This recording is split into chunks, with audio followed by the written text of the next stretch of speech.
Si Melchora Aquino ay itinuturing na ina ng Rebolusyong Pilipino. Kilala bilang Matandang Sora o Tandang Sora. Ipinanganak sa Barrio Banlat, Caloocan, Rizal na ngayon ay bahagi ng Quezon City, noong ika-6 ng Enero taong 1812. Anak ni Juan Aquino, isang magsasaka, at Valentina de Aquino. Nagpakasal kay Fulgencio Ramos. Ang mga anak ay sina Juan, Simon, Epifania Saturnina, Romualdo, at Juana. Si Melchora Aquino ay namumuhay ng normal hanggang sa siya ay nasa 80s, nang siya ay naging isang revolusyonaryong politikal. Sa kanyang mga unang taon, kilala siya sa kanyang nayon bilang isang babaeng manggagamot na tumutulong sa kanyang mga kapitbahay na may maliliit na karamdaman at pinsala. Ang kanyang kasal kay Fulgencio Ramos na magiging kapitan ng baryo ay nagbunga ng 6 na anak bago siya nabalo ng wala sa oras sa pagkamatay ni Fulgencio. Dahil may malaking pamilyang dapat suportahan, kinuha niya ang pamamahala sa farm ng pamilya at iba pang interes sa negosyo na ipinagkatiwala sa kanya. Nagtatrabaho sa bukid kasama ang 15 nangungupahan, gumawa siya ng sapat na palay at tubo para matustusan ang kanyang mga anak hanggang sa pagtanda. Sa huling bahagi ng ika-19 na siglo, isang kilusan para sa kalayaan mula sa Espanya ay lumalago sa Pilipinas pagkatapos ng mga siglo ng tiwali at walang malasakit na kolonyal na pamamahala ng Espanya. Nasangkot si Aquino sa isang lihim na revolusyonaryong lipunan na kilala bilang Katipunan, nagmula sa KKK, kataas-taasan kagalang-galangang katipunan ng mga anak ng bayan, o highest and most respected association of the sons of the country. Itinatag noong Hulyo taong 1872 ni Andres Bonifacio, isang manunulat na bumangon mula sa matinding kahirapan. Ang layunin nito ay ang pag-iisa ng mga Pilipino sa isang bansa na napalaya mula sa dominasyon ng Kastila. Ang Katipunan ni Bonifacio ay nagtaguyod ng revolusyon, isang konsepto na itinaguyod din ni Melchora Aquino. Nang masangkot siya sa grupo, umabot na ito sa halos 100,000 miyembro.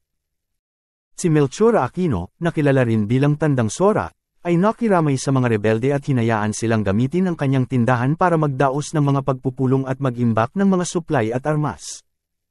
Sa una, ang kanyang pakikipagtulungan ay hindi pinaghihinalaan dahil siya ay isang matandang babae at itinuturing na hindi nakakapinsala.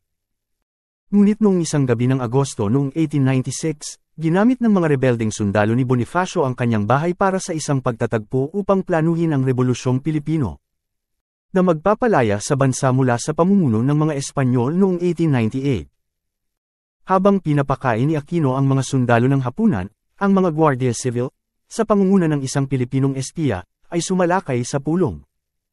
Nakatakas si Aquino at ang kanyang pamilya sa kalapit na Novaliches bago ang bahay ay sinunog ng mga Espanyol. Ngunit noong ika-29 ng Agosto siya ay dinakip at ikinulong sa Old Bilibid Prison sa Maynila. Noong ika-2 ng Setyembre taong 1876, siya at 171 iba pang mga Pilipino kabilang ang isa pang babae, si Segunda Puente Santiago, ay kinasuhan ng sedisyon at rebelyon. Ipinatapon sila sa Guam. Siya at si Santiago ay inilagay sa kustodiya ng isang mayamang Pilipino na nanirahan sa isla ilang taon na ang nakalilipas. Sa mga ulat ng pagkakulong ni Aquino at kasunod na pagpapatapon, binanggit siya para sa kanyang katapangan sa ilalim ng mahirap na kalagayan para sa isang babae sa kanyang katandaan. May mga ulat tungkol sa nakakapanghinayang mga interogasyon sa bilangguan ng mga Espanyol, kung saan si Aquino ay nanatiling mahigpit at tumanggi na ibunyag ang impormasyon tungkol kay Bonifacio at sa kanyang mga tauhan. Pinalaya si Aquino noong 1898 nang ang Estados Unidos ay tinalo ang mga Espanyol at nagtatag ng kolonyal na rehimeng Amerikano sa Pilipinas. Si Melchora Aquino ay 86 na taong gulang nang matapos ang digmaan, ngunit marami pang taon ang nauna sa kanya. Pinugol niya ang mga ito sa pag-aalaga sa kanyang mga nabubuhay na anak. Sa pagtanggi ng mga gantimpala para sa kanyang pagiging makabayan at sakripisyo, nabuhay siya sa kahirapan, kuntento sa kaalaman na siya ay nag-ambag sa kalayaan ng kanyang bansa. Namatay siya sa tahanan ng kanyang anak na si Saturnina, noong 1919, sa edad na 107, at inilibing sa Mausoleum of the Veterans of the Philippine Revolution sa La Loma North Cemetery.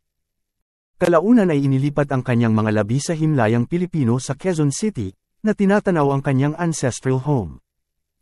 Lubhang iginagalang sa kanyang matapang na pakikilahok sa pagpapalaya ng kanyang bansa, nakilala si Melchora Aquino bilang ina ng Rebolusyong Pilipino.